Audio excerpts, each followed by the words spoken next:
Salut la team horreur, bienvenue à une nouvelle vidéo. Aujourd'hui on va parler des pires histoires terrifiantes sur Reddit, épisode 5. Et si toi tu veux d'autres épisodes, alors like, abonne-toi et mets la notification pour rater aucune vidéo. Je vous laisse avec la vidéo. Bon visionnage.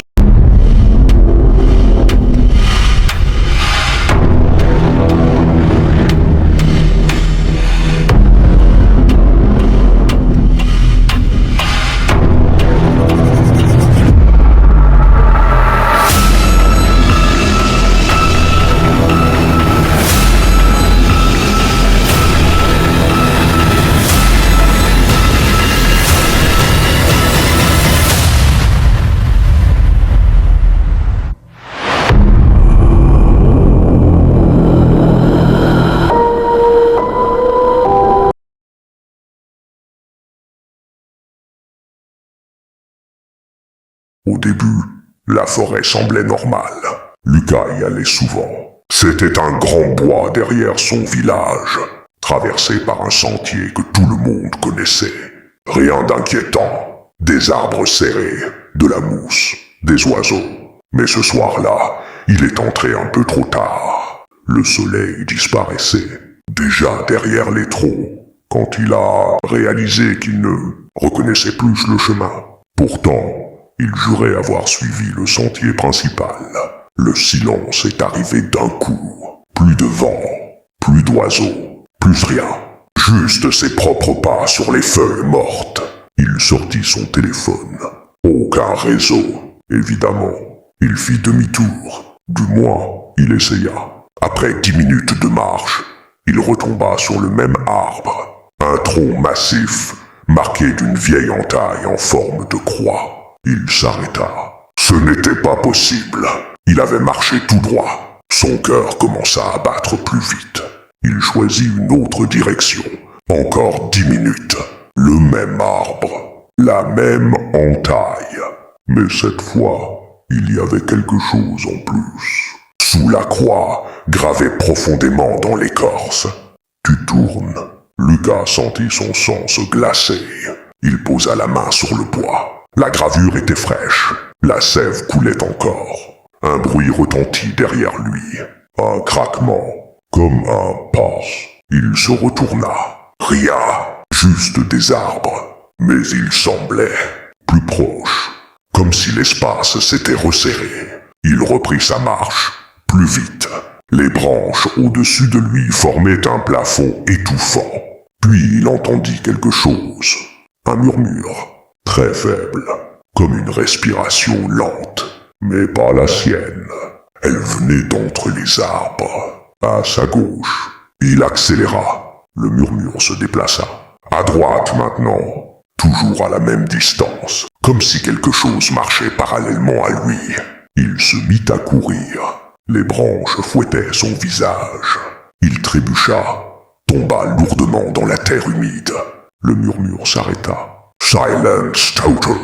Lucas resta au sol, haletant. Puis il entendit des pas, lents, délibérés.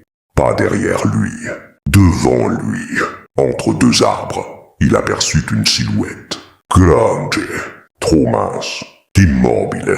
Elle semblait collée à l'ombre, mais sa forme était distincte. Des bras anormalement longs, une tête penchée. Il cligna des yeux. La silhouette avait disparu. Son téléphone vibra soudain dans sa poche. Il sursauta violemment. Écran allumé. Aucun réseau, mais une notification. Une vidéo. Il ne l'avait jamais vue. Il appuya. La vidéo montrait la forêt, filmée d'en haut, comme si quelqu'un l'observait depuis la cime des arbres. On le voyait, lui, allongé dans la terre, filmé en direct. Son propre visage, pâle, terrifié. La caméra descendit lentement vers lui, très lentement. Et dans le cadre, derrière lui, quelque chose se matérialisa. La même silhouette. Mais cette fois, il distinguait son visage. Ou plutôt, l'absence de visage. Une surface lisse, sauf une ouverture verticale, fine, qui s'étirait lentement, comme une bouche qui s'ouvre. Lucas sentit un souffle chaud sur sa nuque. Il n'osa plus bouger. Sur l'écran, la chose se penchait sur lui. La bouche s'ouvrait plus grand, toujours plus grand, beaucoup trop grand pour une tête humaine. Le téléphone tomba de sa main. L'écran se fissura. La dernière chose qu'il entendit fut un chuchotement, juste derrière son oreille. Tu n'étais pas perdu. Un silence épais recouvrit la forêt. Le lendemain, les habitants lancèrent des recherches. Ils retrouvèrent le sentier, les arbres, la vieille entaille en croix, mais aucune trace de Lucas, sauf une chose, gravée sous la croix, fraîchement, encore humide de sève. Il reste.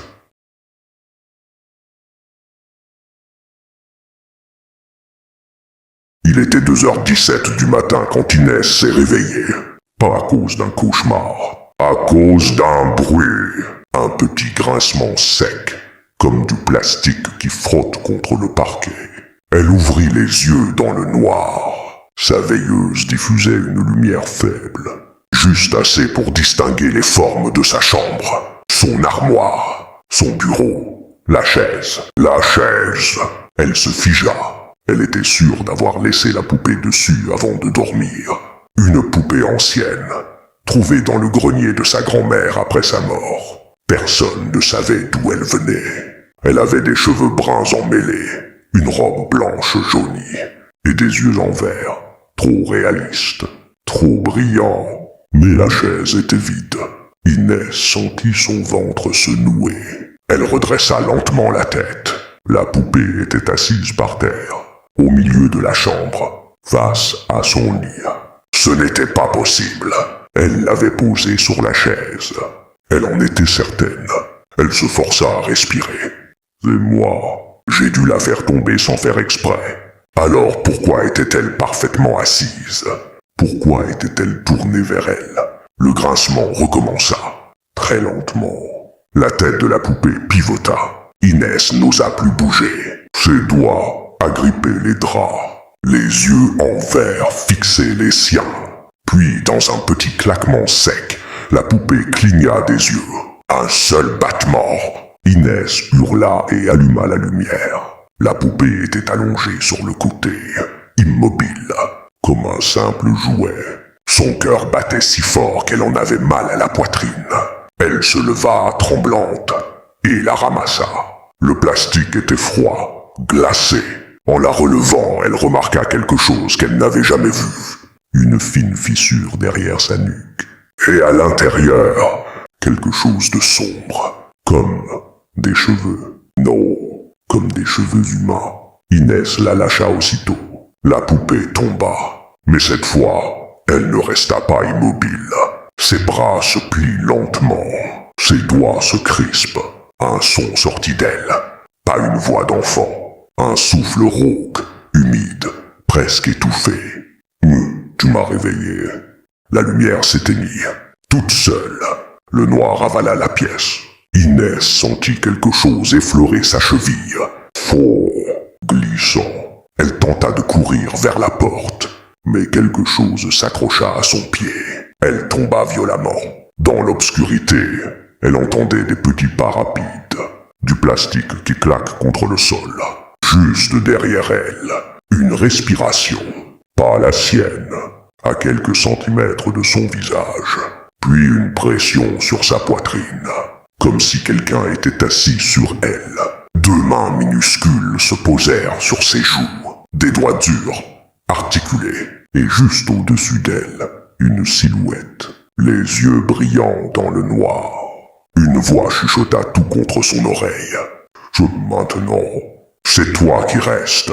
Le lendemain matin, la mère d'Inès trouva la chambre vide, la fenêtre fermée, la porte verrouillée de l'intérieur. Aucune trace d'effraction, juste la poupée, assise sur le lit, ses cheveux parfaitement coiffés, et dans ses yeux en verre, un éclat humide, comme si quelqu'un, de l'intérieur, essayait de pleurer.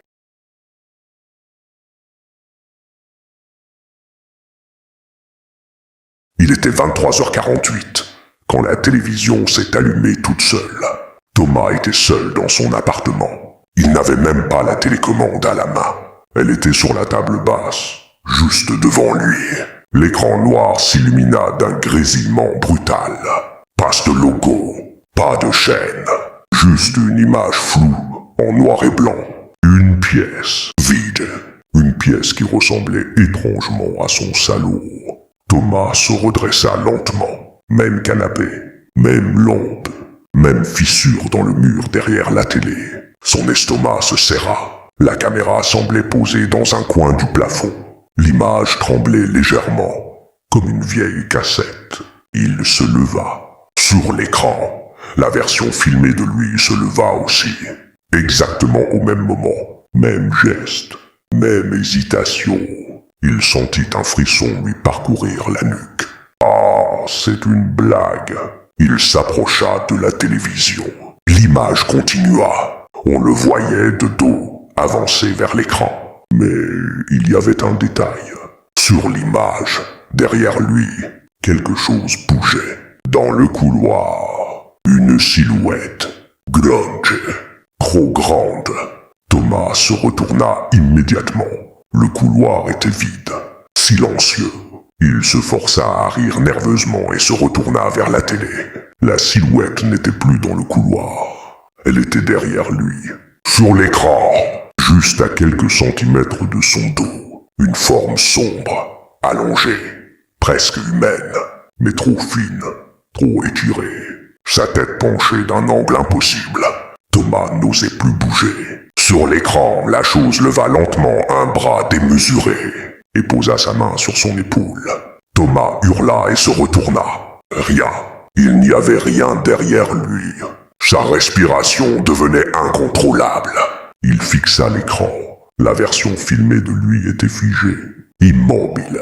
La silhouette, elle, se penchait maintenant vers l'oreille de son double. Puis l'image changea. On ne voyait plus son dos. On voyait son visage. En gros plan, son visage filmé de face. Mais ce n'était pas exactement lui. Ses yeux étaient plus ouverts. Trop ouverts. Et sa bouche souriait. Alors que lui ne souriait pas. La version à l'écran murmura quelque chose. Le son était faible, saturé. Thomas augmenta le volume, tremblant. La voix sortit enfin, claire. C'était la sienne. Il est derrière toi. Le souffle de Thomas se coupa. Il n'eut même pas le courage de se retourner. L'écran grésilla violemment. Puis l'image montra son salon, vide, complètement vide. Le canapé, la table, la télécommande, mais plus personne. Un bruit sourd résonna derrière lui. Un pas, lent, lourd, juste à quelques centimètres. Puis deux mains glaciales se posèrent de chaque côté de son visage. Et tout devint noir. Le lendemain, les voisins jurèrent n'avoir rien entendu. Quand la police entra dans l'appartement, il n'y avait aucun signe d'effraction. La télévision était allumée. Sur l'écran, en noir et blanc, on voyait le salon, vide, sauf un détail. Dans un coin sombre de l'image, à peine visible, une silhouette qui fixait la caméra, et parfois, très lentement, elle souriait.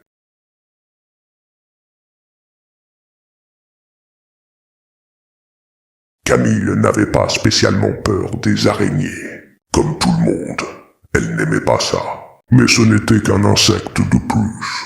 Elle vivait seule dans un petit appartement au dernier étage d'un immeuble ancien. Des murs fissurés, des coins sombres. Normal qu'il y ait parfois des bestioles. La première fois, elle l'a vue dans la salle de bain. Petite, noire, immobile, dans l'angle du plafond. Elle a pris un mouchoir. Elle a écrasé. Simple. Le lendemain matin, il y en avait une autre. Exactement au même endroit. Même taille. Même posture. Immobile. Camille a froncé les sourcils. Coïncidence. Elle l'a écrasée aussi. Le troisième jour, elle n'était plus dans la salle de bain.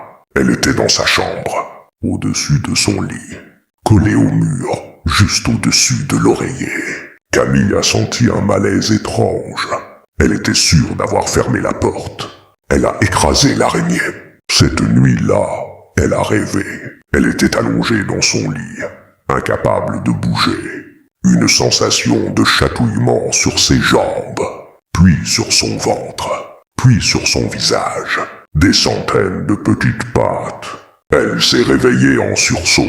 Respiration haletante. Silence.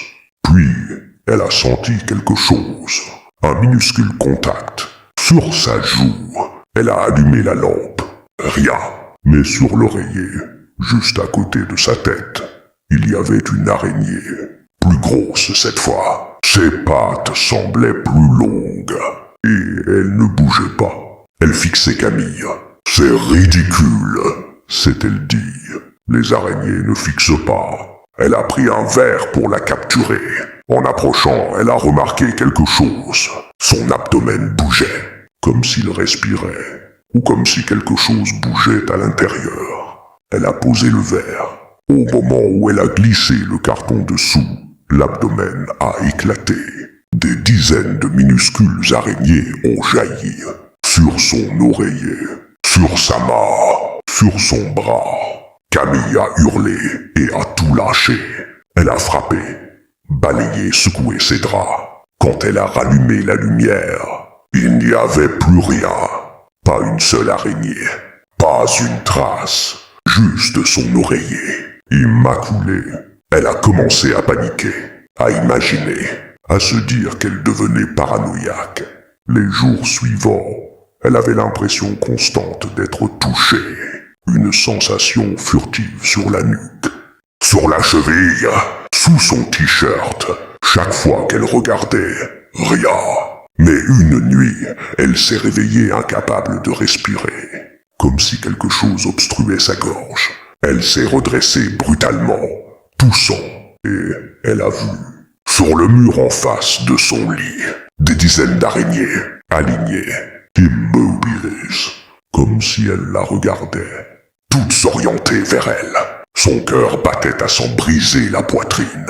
Puis, en parfaite synchronisation, elles ont commencé à descendre, lentement, le long du mur, vers le lit.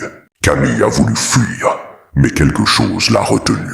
Une pression dans ses cheveux.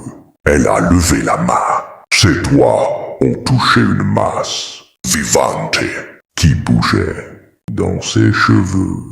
Elle a crié, s'est levée d'un bond. Les araignées sur le mur avaient disparu, mais elle sentait toujours le mouvement sous son cuir chevelu. Pas dessus, dessous, comme si quelque chose rampait entre sa peau et son crâne. Elle a couru vers le miroir de la salle de bain. Son reflet la fixait, pâle, tremblante. Puis elle l'a vue, sous la peau de son front, une petite bosse qui se déplaçait lentement, de gauche à droite, puis une autre, et encore une autre, comme si des dizaines de choses minuscules rampaient sous sa peau. Son reflet dans le miroir a souri, pas elle. Son reflet, un sourire lent, pendant que sous sa peau les bosses formaient un motif, un cercle parfait autour de son crâne, et dans un chuchotement presque inaudible, venant de partout à la fois. Tu es la maison maintenant. Le lendemain, ses voisins ont signalé une forte odeur venant de son appartement. Quand la porte a été forcée, l'endroit était étrangement silencieux.